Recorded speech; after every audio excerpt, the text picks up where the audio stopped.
लोकतंत्र में जनता ही मालिक होती है। लेकिन देखिए, आपने बातों बातों में 1990 का जिक्र छेड़ दिया और आपका मुकाबला महागठबंधन के साथ था, जिसके मुखिया सर्वे सर्वा तेजस्वी यादव थे। यदि महागठबंधन जीतता तो मुख्यमंत्री वे ही बनते।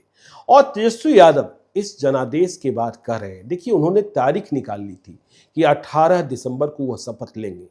कहा जा रहा है, विपक्ष का आरोप है कि आपने वोट चोरी कर ली। वोट चोरी से आपने बिहार को जीता है। 10,000 रुपए की रिश्वत महिलाओं को देकर बिहार को जीता है। इस पर क्या कहेंगे, कहां वोट चोरी की आपने? देखिए, मोदी और नीतीश ने जी बिहार की जनता के दिल की चोरी की है। बिहार की जनता के दिल की चोरी की है, उनका मन जीता है। अच्छा, अपने काम से जीता है। क्या आपने इतना सघन जी प्रवास इस चुनाव में किया है, हम लोगों ने भी देखा है। बिल्कुल। एक जगह बताइए हमको ज्ञानेश्वर जी, जहां किसी ने कहा कि मोदी चोर है या नीतीश बाबू चोर है या उनका करप्शन है किसी प्रकार का, या उनका परिवारवाद है, या उनकी तुष्टीकरण की राजनीति है, या वो समाज को विभाजित करने की रणनीति पे चलते हैं। कोई एक उदाहरण बताइए किसी ने कहा हो। देखिए, इन मोदी जी और नीतीश जी की सुंदरता यह है जी कि इनका काम बोलता है और आज जनता ने इनके नाम पर भरोसा जिताया है। अब जिनको ये परिणाम पच नहीं रहा है, वो क्या बोलेगा? वो यही बोलेगा कि वोट चोरी हो गया जी, ईवीएम हैक हो गया।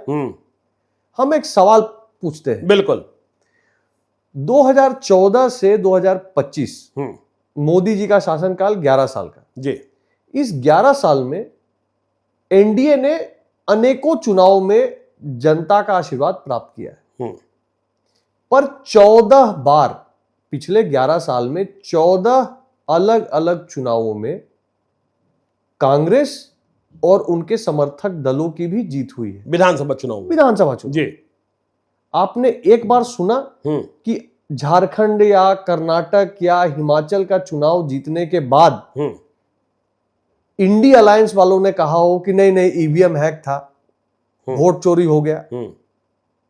तो ये बचकाना बातें बिहार की जनता और देश की जनता अब ये पूरी तरह से जान चुकी है कि खिसियानी बिल्ली जो है खंभा नोचती है। अच्छा, तो आपको लगता है तेजस्वी यादव अब भी बचकानी बातें करते हैं? उन्हें बिहार की राजनीति समझ में नहीं आई है? बिहार की जनता जो है वह 1990 से 2005 के कालखंड में नहीं जाना चाहती है?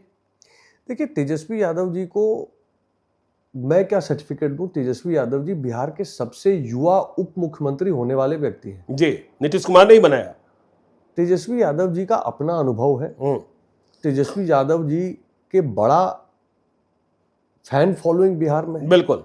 मैं तेजस्वी यादव जी के नेतृत्व को कुछ नहीं कह रहा हूं। मैं ये कह रहा हूं कि तेजस्वी यादव जी क्या विकास के मॉडल के लिए जाने जाते हैं? क्या तेजस्वी यादव जी अपने पॉलिसी और अपने विजन के लिए जाने जाते हैं? तेजस्वी यादव जी को लेकर आज भी बिहार के मन में चिंता है कि जंगल राज नए स्वरूप में कहीं बैकडोर से एंट्री न मार दे। अच्छा, और शायद इस चुनाव में यही हुआ। उन्होंने अपनी बात को समझाने का प्रयास तो किया, वो अलग बात है कि महागठबंधन वालों ने उनको निपटाने का कोई कसर नहीं छोड़ा। महागठबंधन वालों ने तेजस्वी यादव को निपटाने का कोई कसर नहीं छोड़ा। फ्रेंडली फाइट कभी आपने देखा है चुनाव? अच्छा, तो इसके लिए वीआईपी का प्रत्याशी और राजद का प्रत्याशी, कांग्रेस का प्रत्याशी और राजद का प्रत्याशी एक ही सीट पे नामांकन दायर करे, ये कहीं आपने देखा है? ऐसे गठबंधन होता है क्या? बिल्कुल। तो मैं इसलिए कह रहा हूं कि उन लोगों ने प्रयास किया तेजस्वी यादव जी को निपटाने का, उनके अपने गठबंधन ने प्रयास किया उनको निपटाने का। लेकिन साथ ही साथ जनता के दिमाग में भी स्पष्ट था कि एक तरफ मोदी नीतीश के साथ विकसित बिहार का एजेंडा है और दूसरी तरफ तेजस्वी जी और उनके साथ के घटक दलों के साथ 1990 वाला एजेंडा नए कपड़े नए चाल ढाल में वापस प्रवेश करने का प्रयास कर रहा है। और बिहार की जनता ने इसको आंक कर स्पष्ट मैंडेट दिया कि इसका कोई स्थान अब बिहार के लिए, बिहार के भविष्य के लिए इसका कोई स्थान नहीं है। बिहार विकसित भारत का अंग बनना चाहता है, डबल इंजन की सरकार के साथ रफ्तार के साथ आगे बढ़ना चाहता जी। है, पुराने इतिहास में लौटना नहीं चाहता। नहीं, आपने कहा कि तेजस्वी यादव के पास कोई विकास का मॉडल नहीं था, डेवलपमेंट मॉडल नहीं था, विजन नहीं था, लेकिन वो बार बार कह रहे थे कि बिहार में तो कॉपी पेस्ट की सरकार है, जो हम कहते हैं वो लागू कर देती है, और वह तो हर घर से एक व्यक्ति को सरकारी नौकरी देने जा रहे थे, और हर महिला को हर महीने 2,500 रुपए देने की बात कर रहे थे। आपने 10,000 दिया, वे 30,000 देने की बात कर रहे थे। तो उनके पास तो एक विजन था ना, बिहार में तो हर व्यक्ति को सरकारी नौकरी ही चाहिए। ऐसा है कि बहुत अच्छा किया कि आपने ये सवाल जी ले आया।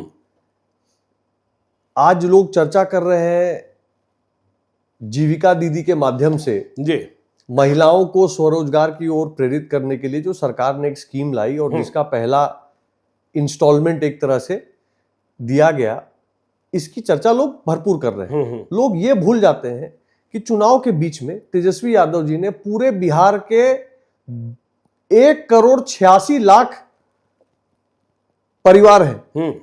2,86,00,000 परिवार नहीं, मैं घर गिन रहा हूं। अच्छा, घर गिन रहे हाउस मैं घर गिन रहा हूं जी। बिजली कनेक्शन के नाम। बिल्कुल, हाउस होल्ड बिजली कनेक्शन 1,86,00,000 है। जी तो अगर तेजस्वी जी ने कहा कि मैं हर एक घर पे एक सरकारी रोजगार दूंगा, और माने कि जिसके घर में बिजली का मीटर है उसी को खाली हाथ जोड़ लीजिए, जी, तो 1,86,00,000 सरकारी नौकरी की बात की।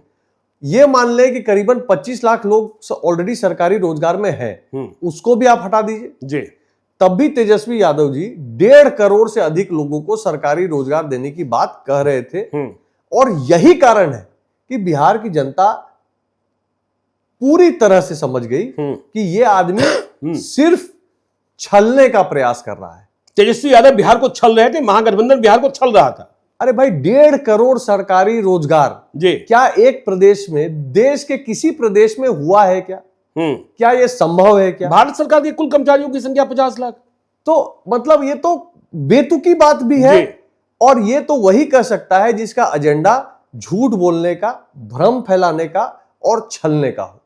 तो तेजस्वी जी ने, जो आप कह रहे हैं बात, कि तेजस्वी जी के पास विजन था, उनका आरोप था कि कॉपी पेस्ट की सरकार चल रही है, फलाना ढिमकाना, तो वो एक बार आत्मचिंतन करें ना। उन्होंने बिहार को क्या बोला कि हर एक महिला को मैं कितना रुपया दे दूंगा हर एक महीना? ऐसा संभव है क्या?